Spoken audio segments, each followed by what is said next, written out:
નમસ્કાર મિત્રો, જય સિયારામ, જય હિન્દ, જય ભારત. ચાલો મિત્ર, તો આજે આપણે નવા વ્લોગમાં બધાનું સ્વાગત છે. આપણું માયક હવે આવી ગયું છે, તો હવે અવાજનો કઈ પ્રોબ્લેમ નહીં રહે. અવાજ જે પેલા આવતો હતો બે વિડીયોમાં, એમાં હવે રહે. હવેથી અવાજ બરોબર આપણે થઈ ગયો છે, તો આ આપણે નવો વિડીયો બનાવવાનો છે. તો આપણે જવાનું છે એ સુરતનો ચાર ધામની જાત્રાનું જે ફેમસ ધામ છે, ત્રણપાણનો વડ, જે અત્યારે તો બહુ જ્યાદા માણસો ચારધામની જાત્રામાં એને લેતા નથી, પણ ચારધામની જો જાત્રા કરવી હોય તો પેલા તમે અહીંયા ત્રણપાણના વડે જાઓ, ચારધામની જાત્રામાં આવે છે ઈ. તો આજે એની સંપૂર્ણ માહિતી આપણે આપશું કે ત્રણપાણનો વડ કેટલા વર્ષથી ત્યાં એવડો ને એવડો છે, ચોથું પાન આવે છે કે નહીં, ને આવે છે તો કઈ રીતે ત્રીજું પાન એનું ખરી જાય છે.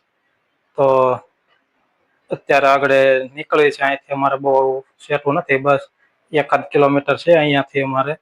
એટલે તો ચાલો ત્યાં જઈને અમે બતાવશું. આ જો કીર્તન ને આમાં કીર્તન ને મહેક ને એ હવે ચાર થઈ ગયા છે ત્રણપાણના વડે જવા માટે. તો ચાલો હવે મળીએ ત્રણપાણના વડે જઈને.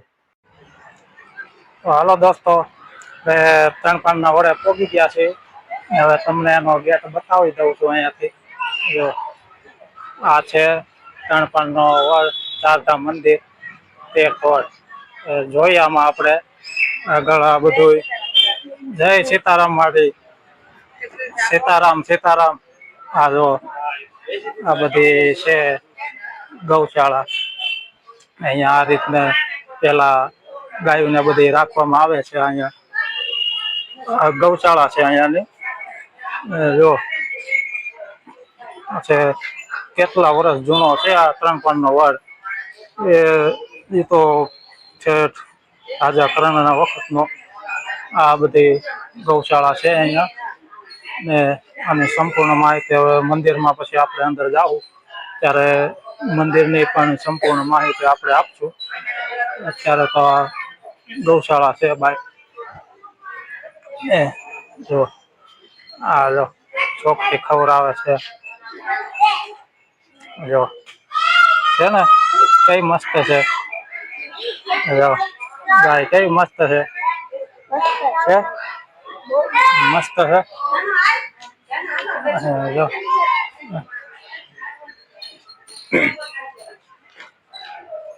આ પછી બતાવશું આપણે કે જેનું આ છે આનું ચારધામ મંદિર. ચારધામ મંદિર, ત્રણપાણનો વડ. અહીંયા એ પેલા પ્રથમ જે મહંત હતા તપસ્વી મહારાજ, એનું અહીંયા આપણે લખેલું છે, એનું તમને બતાવી દઉં. જો તો બધા તમે પછી નિરાતે વાંચી લેજો. અહીંયા લખેલું છે સૂચના બધી લખેલી છે, પીવાનું પાણી.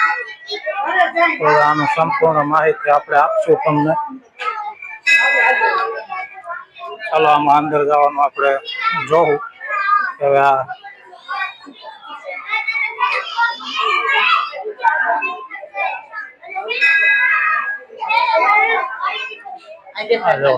આ બધું ચારધામ યાત્રાને આપણે બધી આપેલી છે.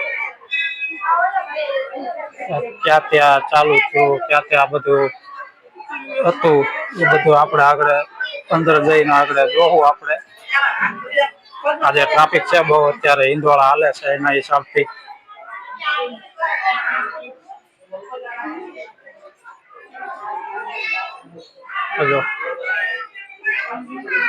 જ્યારે કુરુક્ષેત્રમાં યુદ્ધમાં દાનેશ્વરી રાજા કર્ણ ઘાયલ થઈને પડ્યા, ત્યારે શ્રી કૃષ્ણ ભગવાને રાજા કર્ણની દાનવીરતાની પરીક્ષા લેવા માટે સાધુ રૂપ ધારણ કરી રાજા કર્ણને કંઈક દાન આપવાનું કહ્યું. ત્યારે રાજા કર્ણએ એમને પોતાના સોનાના ઘરેણા તોડી આપ્યા. આ દાનથી ભગવાન શ્રી કૃષ્ણ પ્રસન્ન થઈ વરદાન માંગવા કહ્યું. ત્યારે રાજા કર્ણે વરદાન માંગતા કહ્યું કે હું કુંવારી માતાનો પુત્ર છું, તેથી મને કુંવારી ભૂમિ ઉપર અગ્નિદાહ આપવામાં આવે. ત્યાર પછી શ્રી કૃષ્ણ ભગવાન તથા પાંડવો બધા તીર્થધામ કરીને અહીં આવી રાજાના કર્ણદેવને અહીં અગ્નિદાહ આપી દે. તો એટલું છે અહીંયા કે જ્યારે રાજા કર્ણ અને શ્રી કૃષ્ણ ભગવાન નું હતું ત્યારે અહીંયાથી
ચાલો આપણે હવે આગળની સાઈડ જઈએ અને છેલ્લે તમને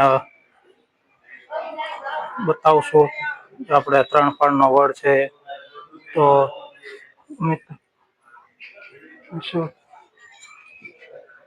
અહીંયા આપણે ઉછેલ કારણ કે અહીંયા કોઈને વિડીયોગ્રાફી કે એવું કરવાની ના પાડે છે એટલે આપણે તો અહીંયા પરમિશન લઈ લીધી છે વિડીયોગ્રાફી કરવાની, એટલે કંઈ તકલીફ નથી આપણે. જો પહેલા તો હાવ નાનો હતો પણ હું અહીંયાથી તમને બતાવવાની કોશિશ કરીશ. આ છે 3 પાનનો વડ.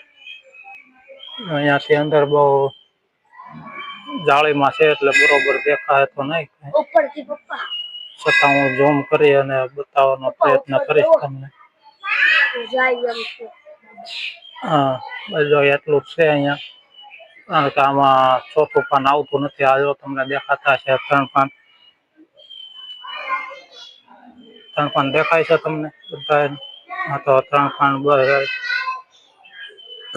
અહીંયા આપણે વિડીયો શૂટિંગ માટે તો અહીંયા આપણે પરમિશન લીધી છે, એટલે આપણે વિડીયો શૂટિંગ કરવાની કાંઈ તકલીફ નથી. પણ તમે જો બધા ક્યારેક આવો ને ચારધામની યાત્રામાં જતા હોય તો અહીંયાથી જરૂર તમે આવજો, જરૂર ત્યાં દર્શન કરવા આવજો અને અહીંયા દર્શનનો લાભ લેજો, જેથી કરીને તમારા જીવનમાં આનંદ સુખમય સુખ શાંતિ બધું અરે.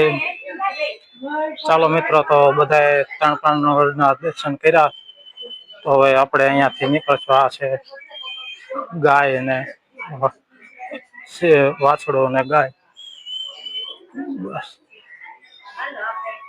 ચાલો, તો આપણે હવે અહીંયા દર્શન તો કરી લીધા છે આ બધા. હા,